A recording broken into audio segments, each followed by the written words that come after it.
भलायकी घटमुट दौरात असो संदेश देत पुण्याचे 3 तरणाटे सायकलीवेल्यान पुणे ते कन्याकुमारी असो सायकल प्रवास सुरू केला। 1600 किलोमीटर अंतर कापून येता ते 4 जानेवारी कन्याकुमारी पावपाची तांच्यांनी मोख दवरल्या।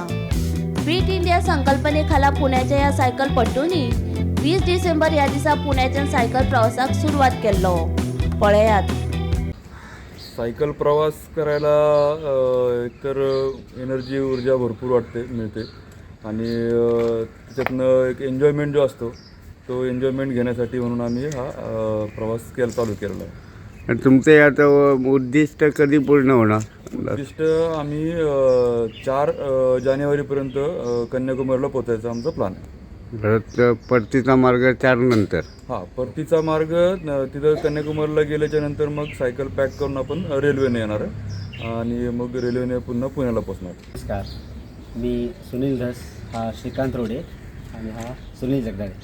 आम्ही तिघजणांनी सायकलचा प्रवास पुण्यावरून चालू केलेला आहे आणि आमचे उद्दिष्ट आहे कन्याकुमारीपर्यंत पोहोचणं। सध्या आम्ही गोवामध्ये आमचे श्रीकांत रोडे यांचे दाजी शिवले रसवाले यांच्याकडे स्टे केलेला आहे आणि इथून पुढे आम्ही करवार मार्गे उडुपी आणि कन्याकुमारीला पोहोचणार आहेत। आमच्या सायकल प्रवासाचे मेन उद्दिष्ट असे की प्रत्येकाने आयुष्यात हे हेल्दी आणि फिट राहिलं पाहिजे। त्यासाठी सायकल हे एक सर्वोत्तम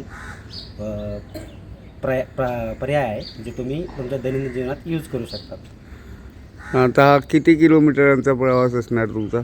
साधारणतः आमचा प्रवास 1600 किलोमीटरचा आहे। त्यापैकी आम्ही आत्ता साधारणतः 450 किलोमीटर कंप्लीट केलेले आहेत। गोमंतक टीव्ही खातीर तुकाराम सावंत।